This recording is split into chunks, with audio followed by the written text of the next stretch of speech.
What's up guys, welcome back to another video. The English language is a bit confusing, and the alphabet more than anything is definitely well overdue for an update. So this is my list of top 10 things that I think we should change about the alphabet and some things about the language itself.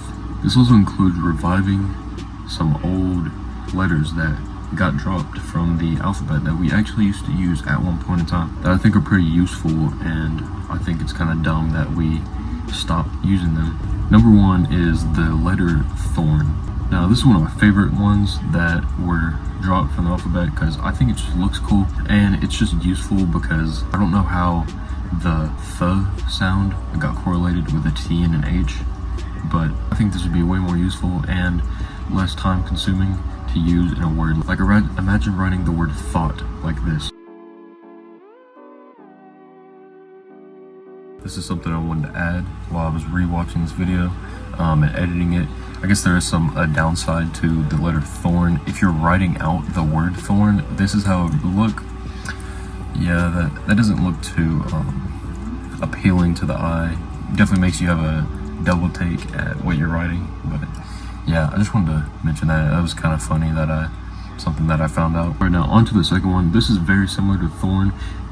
Pay attention that I said it's pronounced Thorn with the th sound, not the sound, which is what this next one is called, ETH.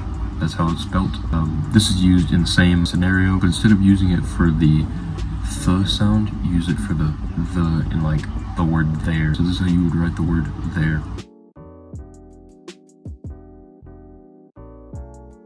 This is another really cool looking letter in my opinion. That's also partially the reason why I think we should bring it back, is because it looks pretty cool just in plain writing.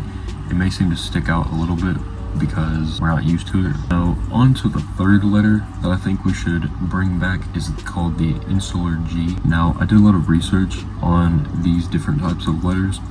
This one is one that you wouldn't think about, but it's kind of like a ZH sound, I guess. But we usually write it with an S, SI or SU, like in usual or vision. It's like a sh sound, but it's kind of like the difference in th and the. It's like sh and j. It's basically like a G sound, but it's used in certain scenarios, like I said, the word vision. Speaking of that, this is how it would look, which is pretty cool in my opinion.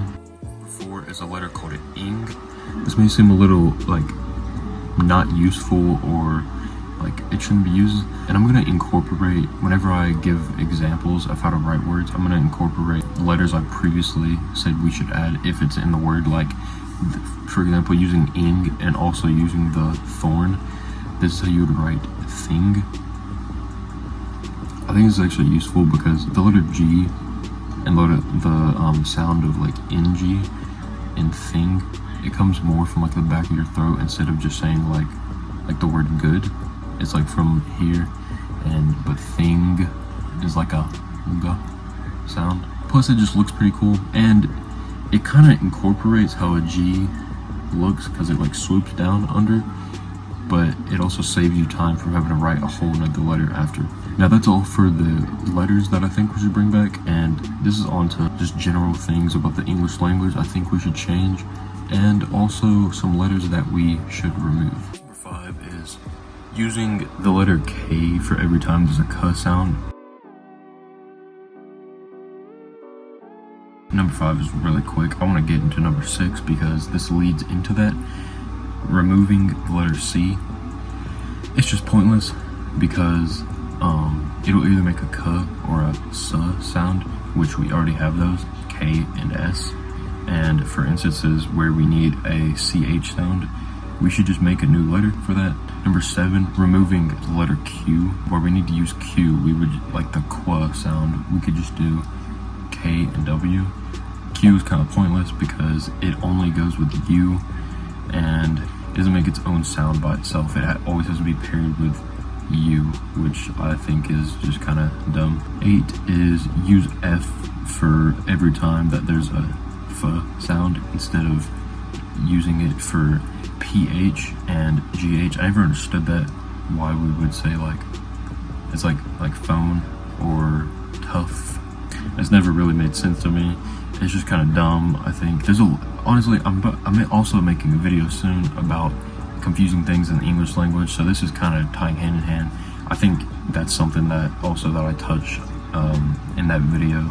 But yeah, this is kind of stupid to me. Silent letters in general. If you see me looking down, it's because I have a piece of paper. Every time I make a video like this, I write notes for myself so I remember what I'm going to talk about. But speaking of silent letters, number 9, removing the silent E at ends of words. For example, the word robe, you could just remove the E and just have ROB for robe. And I know what you're thinking. This looks like rob, which is another word. The way that we could enunciate the ah sound, since it's like kind of like a ah open mouth, above the O, just write an accent mark that looks like this. And for words like toe or dough, where if you remove it, it becomes to or do, or it looks like it should become that. For the oo sound, where it's more like a flat, like straightforward, you could just write this looking accent mark if you want to write the word to or do. So then you could tell the difference between the words toe, to, do, and do.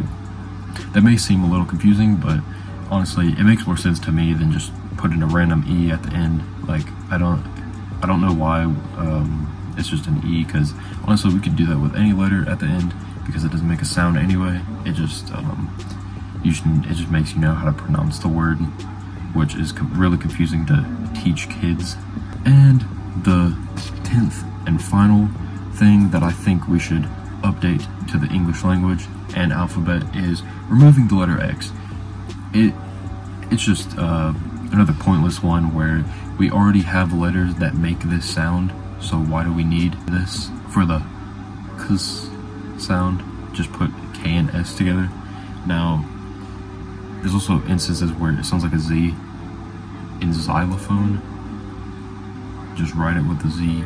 Like, I don't know why we resorted to using an X for that. I think X and Q are one of the most dumbest letters that we have.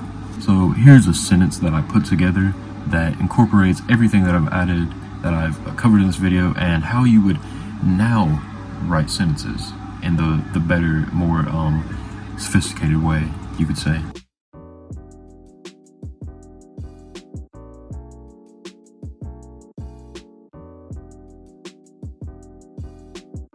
Now, that's the end of the video. Thanks for watching, guys. If you want to see more videos like this, make sure to give this a thumbs up and subscribe. And like I said, I'll have another video coming out very soon about touching more on the confusing side of English, because I'm interested, like I've said, I'm interested in languages, not just language learning, but learning more about my own language, discussing things that I don't understand, because believe it or not, native speakers don't understand most things about their language.